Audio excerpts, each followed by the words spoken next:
Bienvenidos amigos internautas a una emisión más de Cambio en el Debate que hemos venido realizando a lo largo de las últimas semanas con motivo del 20º aniversario de nuestro periódico Cambio de Michoacán.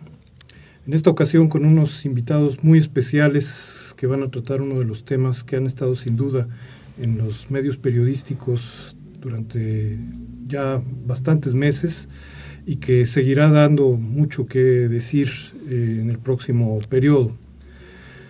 Hace 14 meses apareció en la prensa y en los distintos medios la noticia de que un pueblo y una comunidad, la comunidad de Cherán, municipio indígena de Michoacán, o mayoritariamente indígena, se estaba organizando para resistir el saqueo de sus bosques y de sus riquezas naturales por parte de la delincuencia organizada.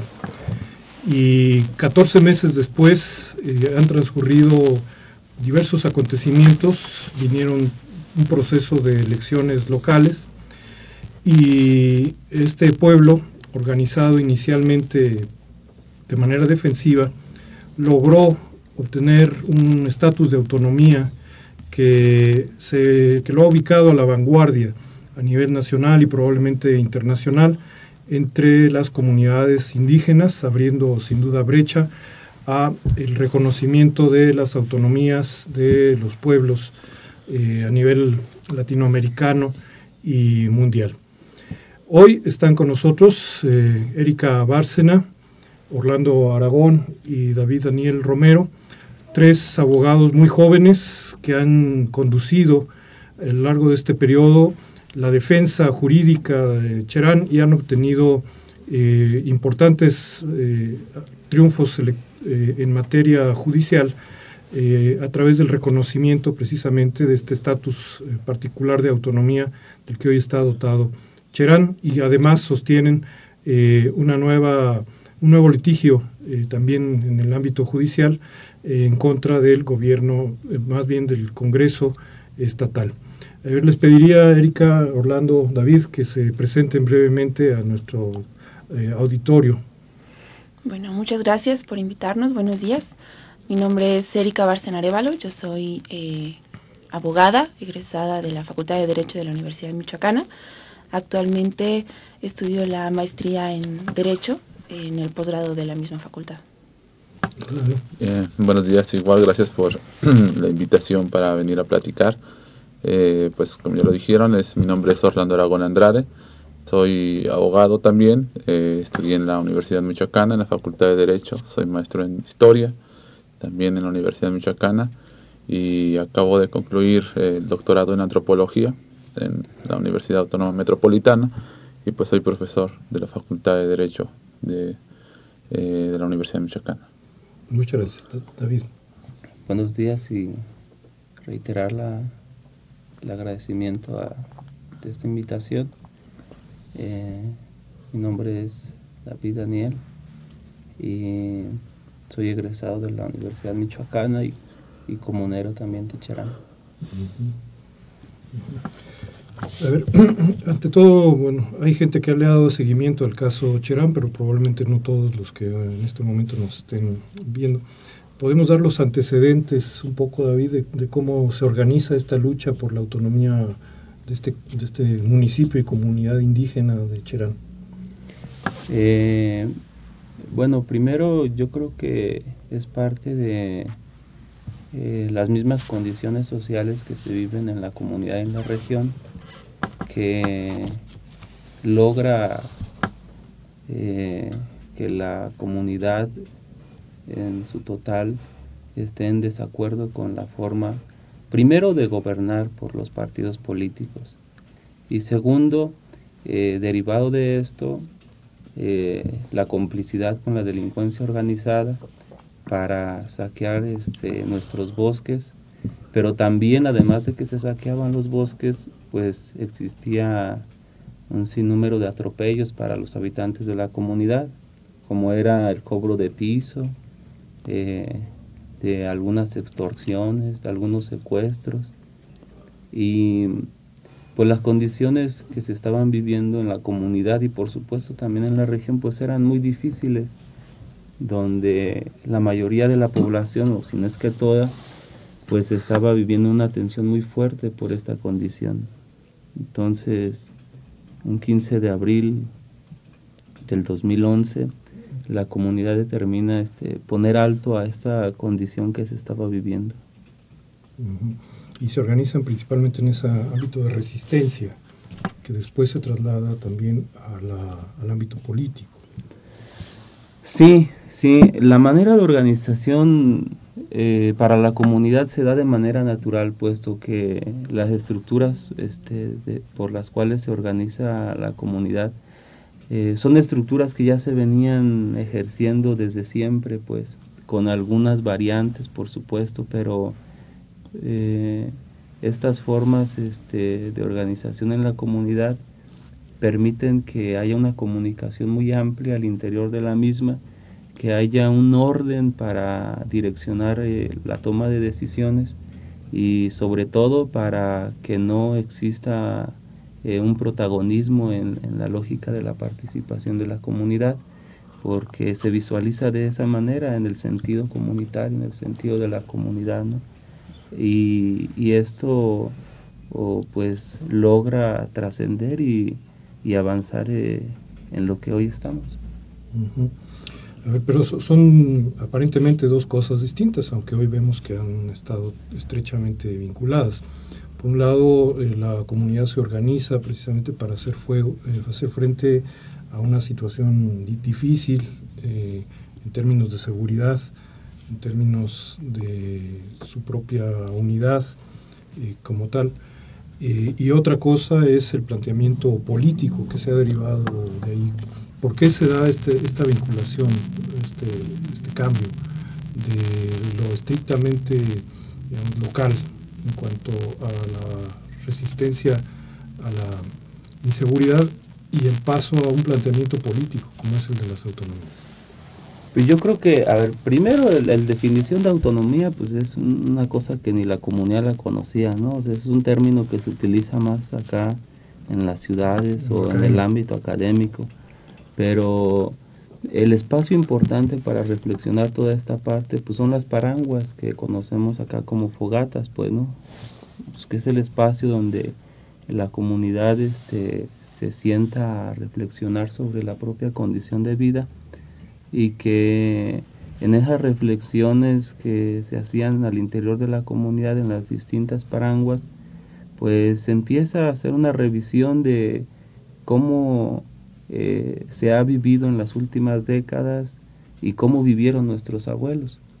Entonces, hay un análisis importante que permite concluir que la partidocracia fue el punto fundamental del cual parte la división de la comunidad, y que por lo tanto bajo la lógica de esta dinámica de participación social pues ya no era viable resolver los problemas fundamentales de la comunidad. Entonces por esta destrucción del propio tejido social, ¿no?, de nuestra comunidad. Entonces, de ahí parte esta visión de emprender un esquema distinto de participación que permita que la comunidad se fortalezca al interior y que caminemos bajo un esquema distinto. ¿Cómo se llega, Erika Orlando, al planteamiento de recuperar los usos y costumbres para un municipio completo? Habíamos visto de alguna manera que hay precedentes tratándose de comunidades estrictamente, pero no que abarcara un municipio completo, lo cual es inédito por lo menos en Michoacán. Si bien existe en Oaxaca el precedente de que ya se ha reconocido tiempo atrás estos usos y costumbres, pero en municipios que son al mismo tiempo comunidades. Bueno, yo creo que en realidad es una cuestión hasta cierto punto que se va derivando del movimiento que acaba de hablar ya David. Cuando la comunidad se da cuenta digámoslo así, decide o visualiza que parte del problema es precisamente la forma de gobierno político basado en el sistema de partidos y la división que ocasionaba al interior de la comunidad, deciden presentar un escrito ante el YEM en el cual solicitan que les dejen hacer su elección por usos y costumbres. Entonces, es una solicitud que hacen ellos mismos y que, bueno, el YEM en un primer momento decide desecharla. En realidad fue una forma, creo yo, también al mismo tiempo de afirmar su organización interna, de afirmar esta, digamos, recuperación de ciertos principios de gobierno, y al mismo tiempo tratar de evitar el regreso de los partidos políticos, ¿no?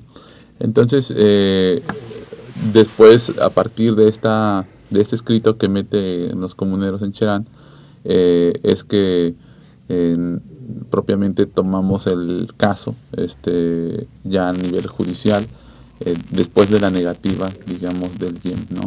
De ahí ya es donde se hace, digamos, toda la construcción legal de un argumento para, ante los tribunales, pedir el reconocimiento de los usos y costumbres o los sistemas normativos a nivel de gobierno comunal, ¿no? Y bueno, en Michoacán particularmente el caso de Cherán es único, porque es el único municipio en el cual la cabecera municipal es indígena. Hay varios otros municipios con presencia indígena, con muy fuerte presencia indígena, pero en la inmensa mayoría, bueno, en todos más bien, la cabecera municipal ya es mestiza. Y entonces esto dificultaba mucho la posibilidad de que se diera un caso como el de Cherán. Pero Cherán, siendo el digamos, municipio con esta característica, con una cabecera que es comunidad indígena al mismo tiempo y que también, digamos, su tenencia es también indígena, Santa Cruz Tanaco, exactamente, se logra hacer esto, ¿no? De que se reconozca. Pero yo creo que es parte como del proceso mismo del movimiento, en el cual se empiezan a dar como pasos que en ese momento pues se consideraron lógicos, naturales, por decirlo así, para tratar de afirmar por un lado su organización y por el otro lado manifestar su rechazo precisamente a la partidocracia. ¿Cuáles fueron los elementos que jurídicamente se presentaron para fundamentar esta demanda de usos y costumbres? Bueno, pues en un primer momento, precisamente eso, ¿no? Que los usos y costumbres existían en la comunidad de Cherán en tanto comunidad indígena, ¿no?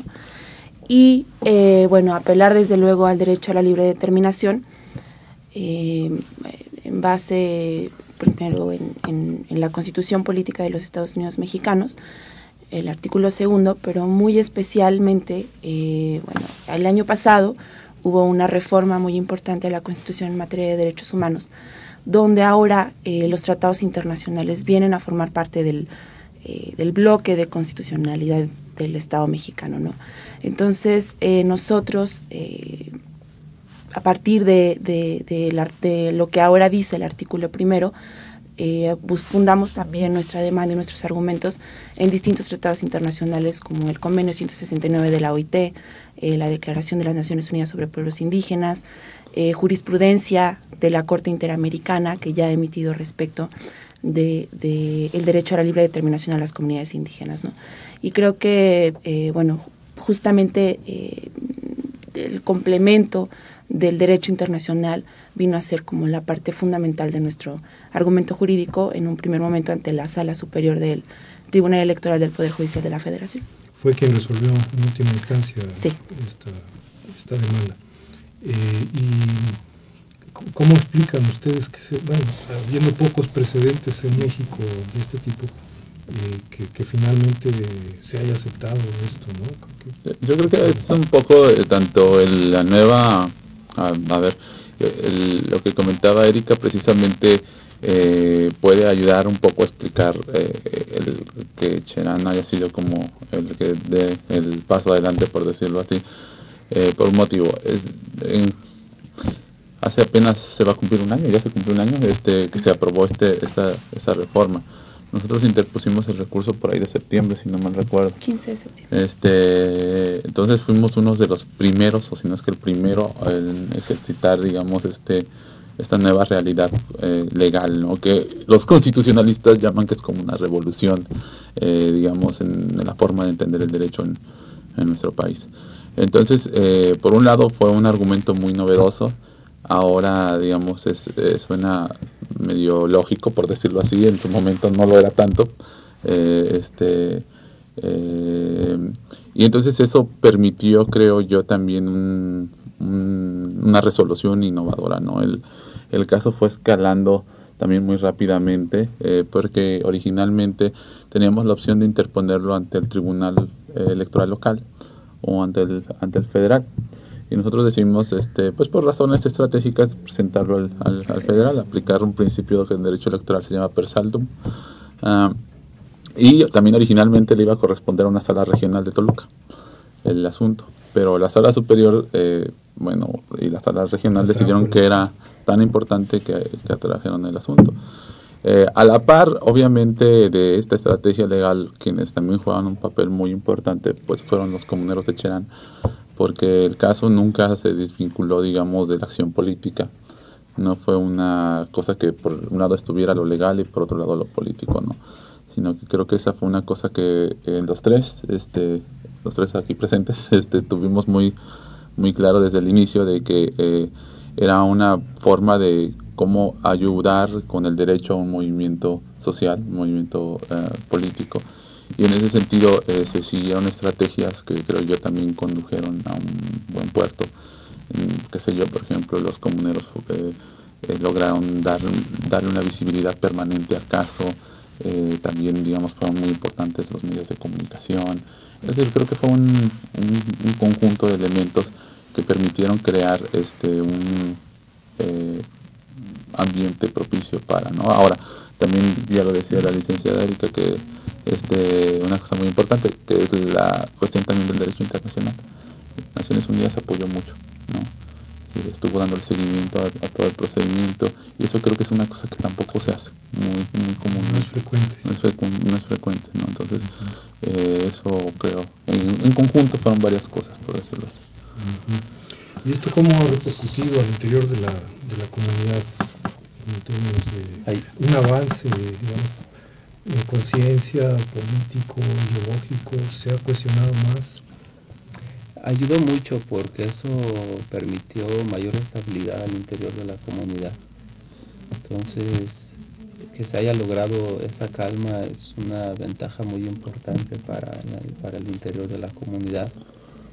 Y bueno, es un proceso que está iniciando, que obviamente se tienen algunas dificultades internas, pero que son naturales para un proceso social, y que estamos avanzando sobre todo en esta parte porque pues, los problemas se reflexionan y de esa manera se va atendiendo cada uno de ellos. Y bueno, yo creo que hay muchas cosas importantes y proyectos que se están desarrollando al interior de la comunidad con una perspectiva distinta de hacer las cosas, y que yo creo que los frutos no los vamos a ver a corto plazo, sino a mediano o largo plazo. Entonces, una cosa muy importante es que este proceso que se llevó a cabo en Cherán también atribuyó a la comunidad destituir a cualquiera de sus integrantes en cualquier momento. Si su conducta no es acorde a las necesidades de la comunidad, se le puede destituir, desde un consejo operativo, la revocación de mandato, hasta un integrante del consejo mayor. Entonces eso lo tiene muy presente la gente en los barrios, y entonces está permitiendo que se trabaje, que se avance, y más adelante poder hacer estas reflexiones de quién sí y quién no está cumpliendo con la función que le designó la comunidad. Entonces son instrumentos que permiten llevar a la comunidad en mejores condiciones de vida, ¿no? Uh-huh. Sin embargo, no ha estado exento este proceso de algunos problemas y contradicciones, tanto externos como internos. No vamos a hablar en este momento de la problemática tanto externa, digamos, en cuanto a la afectación de algunos intereses, hablan ustedes de la partidocracia, pero por ejemplo a nivel interno sí ha habido una diferencia en el trato con la tenencia de Santa Cruz Tanaco. ¿Por qué no se han integrado ellos a este proceso autonómico? En la comunidad y por supuesto también con Santa Cruz Tanaco se determinó que fueran procesos distintos por las propias condiciones de relación entre las comunidades. Entonces, ya ahora Santa Cruz Tanaco también ejerce su libre autodeterminación, tiene una estructura propia que le permite hacerse llegar de los recursos y una forma de gobernar pues de acuerdo a lo que su comunidad o ellos determinen, pues. Entonces Cherán ha sido respetuoso de la decisión de ellos y yo creo que es lo mejor, pues, para que no exista una dinámica de relación así como más un poco tensa, ¿no? Uh-huh. Hay otros factores sociales que se dieron bajo esas circunstancias, pero lo importante ahora es que Cherán está avanzando, que Santa Cruz Tanaco está determinando su propio ejercicio y que las dos comunidades, yo creo que en su momento Santa Cruz Tanaco también tendrá que avanzar bajo una lógica más en la búsqueda de mejorar sus propias condiciones también. ¿No implica esto una desintegración del municipio? Por lo menos como estaba... Lo que pasa es que ya no lo vemos como un asunto municipal, uh-huh, sino por intereses como comunidades. Uh-huh. O sea, dos comunidades distintas. A pesar de que somos comunidades purépechas, como lo somos también con la gente de Lago de Pátzcuaro, de La Cañada o de toda la parte que integra las comunidades purépechas, aún así hay diferencias entre cada una de ellas. Entonces es importante respetarlas y no pensar que todos somos iguales y que todos nos tenemos que guiar bajo la misma condición. Yo creo que, si me permites, ese es un punto muy importante, porque, digámoslo así, más allá de el tema social, que de por sí es lo más importante también, una cosa que ha pasado un tanto desapercibida del proceso, es que en realidad, digamos, el caso de Cherán hasta la toma de posesión de los Queris desde el Consejo Mayor, en realidad abarcó 3 resoluciones. La que se gana y que es la, digamos, más famosa, que permite el gobierno municipal en ese sentido, de por usos y costumbres, y un par más que son a propósito de impugnaciones que hacen tanto comuneros de un caso de Santa Cruz Tanaco y otro de partidos políticos, si no me recuerdo, no sé si abiertamente. Y en el tercer caso, que es el que hace Santa Cruz Tanaco, lo importante de esa impugnación va a ser que la Sala Superior determina que no hay tal exclusión, por decirlo así, ¿no? Determina que no hay tal exclusión de Santa Cruz Tanaco del proceso de Cherán, porque hay un acuerdo mutuo entre las comunidades. Es decir, Santa Cruz Tanaco, cuando llega a la hora de la consulta para preguntarle y que le digan, bueno, ustedes quieren gobierno por usos y costumbres, ellos dicen que a ellos no les interesa eso, que quieren su dinero, que les baje su recurso directamente. Entonces la comunidad de Cherán decide respetar su decisión, ¿no? Reconociéndoles al mismo tiempo su derecho de libre determinación, también como comunidad indígena. Entonces, cuando la gente o algunas personas de Santa Cruz Tanaco se inconforman ante el tribunal, El alegato de la comunidad de Cherán es esa, precisamente, no se les está excluyendo, al contrario, se les está reconociendo también su derecho de libre determinación y por lo tanto pueden bajar directamente su recurso que les destina, digamos, para presupuesto del gobierno, ¿no? Esto es muy importante no solamente por la cuestión de Santa Cruz Tanaco, sino precisamente lo más importante es lo que dice para las demás comunidades indígenas del estado, porque en ese caso, en el que está Santa Cruz Tanaco como una tenencia, es el que están casi todas las demás comunidades indígenas. ¿Qué implica esto? Esto es un precedente fundamental para que las demás comunidades indígenas del estado puedan exigir lo mismo. Sí, podrían exigirle lo mismo a Paracho, las demás comunidades indígenas podrían exigirle lo mismo a Aquila, a la costa. Es decir, ya no se requiere ser municipio para ejercer el derecho de libre determinación, para gobernarse por sí solos, ¿no? Como comento, este precedente es muy importante, sobre todo para las demás comunidades indígenas que, como ya decíamos al inicio, no son cabecera municipal, sino que son tenencias, ¿no? Entonces es un precedente muy importante en ese sentido y que abona precisamente a esta distensión, por ejemplo, de problemas intercomunales que, bueno, sabemos que existen desde hace mucho tiempo en Michoacán, ¿no? Eso es muy importante. Bueno, y además trasciende al proceso que ahora lleva la comunidad de Cherán, ¿no? David decía una cuestión muy importante: todos somos purépechas, pero no todos somos iguales, ¿no? No todos nos organizamos de la misma forma.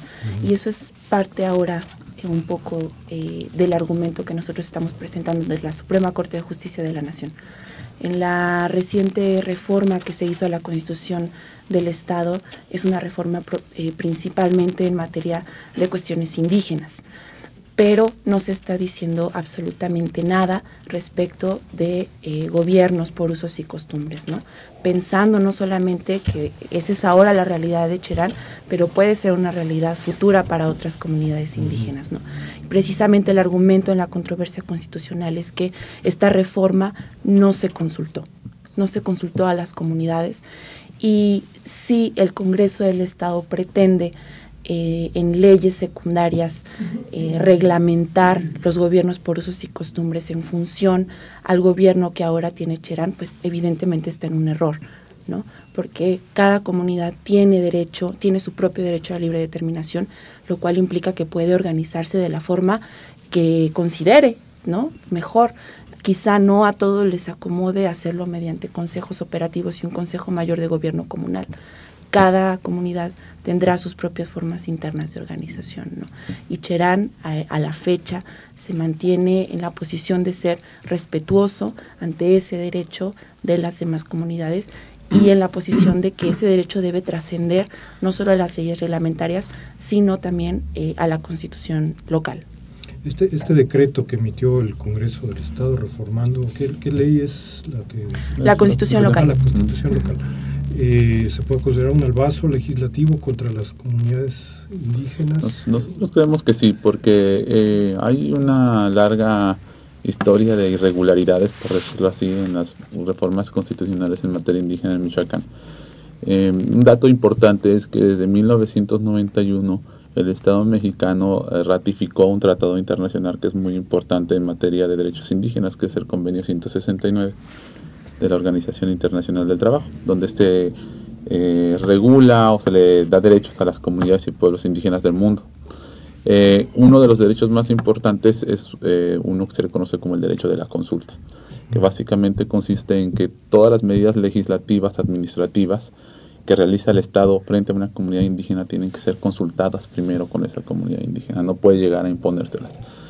Desde que en Michoacán se hacen reformas constitucionales en materia de derechos indígenas, que ha habido dos antes de esta, una, si no mal recuerdo, es en 1997 y la otra va a ser en el 2007, ninguna se consulta. El Congreso decide, a pesar de que... Como tantas otras, no, claro, sí. Sí, en muchas materias. Exactamente. Decide hacerlo así y bueno, nunca le habían impugnado. Entonces estaba de alguna forma también ya una como inercia de que hacían un poco lo que querían. Desde 1997 no se cambiaba la Constitución, a pesar del movimiento zapatista, a pesar de todos los procesos importantes que ha habido, no les interesaba, digamos, reformar la Constitución. Ya ha sido promesa de campaña. Ya ha sido promesa de campaña. En distintos momentos, claro. Partidos. Entonces, el asunto es que casualmente, después de que sale la sentencia de Cherán, como en 2 semanas aparece la reforma indígena, y sin, digamos, hacer ningún tipo de difusión, por decirlo así, nos enteramos, incluso fortuitamente, de que la iban a aprobar ya, sin que la gente conociera el contenido, ¿no? Entonces todavía nosotros el día que se aprobó, casualmente fuimos al Congreso del Estado con los comuneros de Cherán, precisamente a tratar la parte de la ejecución de la sentencia de la Sala Superior que le correspondía al gobierno del Estado, al Congreso del Estado, perdón, sí. Y ahí les pedimos que pues no la aprobaran porque no la habían consultado, no hicieron caso. Argumentaron que los tiempos legislativos, no sé qué. Y bueno, ya desde ese momento se había anunciado que si la aprobaban se iba a impugnar, porque no es posible que precisamente en el año 2011, 2012 todavía se estén violando de esa forma tan burda los derechos humanos de las comunidades indígenas. Y bueno, eso. Es decir, si se resuelve favorablemente para la comunidad esta controversia que se ha interpuesto entre la Suprema Corte de Justicia, estaría abriendo un camino, pues no solo para Cherán, sino para el conjunto de las comunidades de Michoacán y quizás del país, para las etnias en general. Sí, es decir, hay cosas difíciles, vamos a decirlo así. No ha habido una controversia constitucional que todavía haya, digamos, las comunidades indígenas hayan ganado, ¿no? Ahora estamos en una nueva realidad jurídica y también confiamos en eso. Una cosa muy importante, el argumento que está empleando la comunidad no es que le consulten a Cherán o que no le consultaron a Cherán, es que no le consultaron a ninguna comunidad indígena. Entonces, si gana Cherán, ganan todas las comunidades indígenas. No se está partiendo, digamos, de un principio de egoísmo, de decir, no, pues como Cherán. Pero la controversia se presentó a nombre de Cherán, porque es el que tiene, exactamente, es porque quien tiene la personalidad jurídica y la atribución legal para presentar esa controversia. No, las otras comunidades no tenían esa personalidad, ¿no?, para presentar una controversia constitucional. Entonces, lo que se está buscando, si nosotros ganamos básicamente, es que se le ordene al Congreso del Estado que consulte a las comunidades indígenas la reforma constitucional, que la vuelva a hacer, pues, básicamente, pero que la haga en base a una consulta a las comunidades indígenas de Michoacán y no a sus ocurrencias, porque de pronto pareciera que es lo que se les ocurre, lo que ellos piensan que está bien, lo que piensan que es prudente, y entonces entramos en una especie de negociación de los derechos humanos y eso nos parece pues inaceptable, ¿no? Improcedente. Improcedente. Sí. El momento en que surge el movimiento político-social de Cherán me parece muy particular también. Es el momento en que surge también el movimiento por la paz y dignidad en el país, que se extiende, si bien pues dejó de crecer de alguna manera también. Y más recientemente vemos el surgimiento de otros movimientos sociales en el contexto estudiantil particularmente, pero más vinculados al proceso político electoral. ¿Cómo ven la inserción, digamos, del movimiento indígena? ¿Es un resurgimiento del movimiento indígena que en los 90 tuvo pues un auge, digamos, después de la insurrección zapatista, y ahora pues por otras vías se estaría viendo un resurgimiento también del movimiento indígena en el país y a nivel internacional? Hemos platicado con gente de otras comunidades indígenas del país y hay una condición de sometimiento muy fuerte por empresas transnacionales, por los mismos gobiernos municipales, gobiernos estatales y el gobierno federal en complicidad en muchos procesos de estos. Entonces, todo apunta a que no es que nuevamente, lo que pasa es que los movimientos indígenas siempre han estado vigentes en distintos lugares. El problema es que también bajo esta dinámica de el Estado con los medios de comunicación, algunos de manera en complicidad, pues no se les da difusión y buscan a todas formas, así como separar, como desgregar y no buscar que esto no se dé a conocer, pues, ¿no? Pero ese cerco informativo, creo que ahora con medios alternativos o con medios que tienen esa pues libertad de poder hacer prensa garantizando estos derechos de difusión, pues ha permitido que empecemos a interactuar entre comunidades, y creo que pues muy pronto se podrá visualizar una dinámica de participación también muy importante con un bloque de comunidades indígenas a nivel nacional e internacional que nos permitan visualizar otros puntos y ponerlos en la agenda de las comunidades para las comunidades. Entonces, pareciera ser que todo está en calma, pero no. No, yo creo que no está. Yo creo que una de las cosas más importantes y que creo que también es parte como de la experiencia de Cherán, a diferencia de otras experiencias, es que creo que también nos manifiesta o nos alcanza a revelar la urgencia también de superar, digamos, estas divisiones que en los 90 fueron características, ¿no? De movimientos como por sectoriales. Por supuesto que el movimiento de Cherán es predominantemente indígena, por supuesto, eso es innegable, ¿no? Y son los principales actores su raíz. Pero me parece que la clave del éxito, y creo que también eso nos lo demuestra el zapatismo en otra sintonía y en otro tiempo, es las alianzas con otros movimientos sociales, ¿no? Acá lo que se trata es de superar precisamente esta división o esta lógica sectorial de movimientos de estudiantes, de mujeres, de indígenas y todo eso, porque así aisladamente es mucho más fácil, digamos, desactivarlos, por decirlo de alguna forma. Y en cambio en la unión precisamente de los movimientos sociales, en la negociación y en el aprendizaje mutuo, es donde se encuentran las fortalezas, es donde precisamente un movimiento social puede hacer redes, puede globalizarse, por ejemplo, puede difundirse, puede defenderse incluso en la arena legal, ¿no?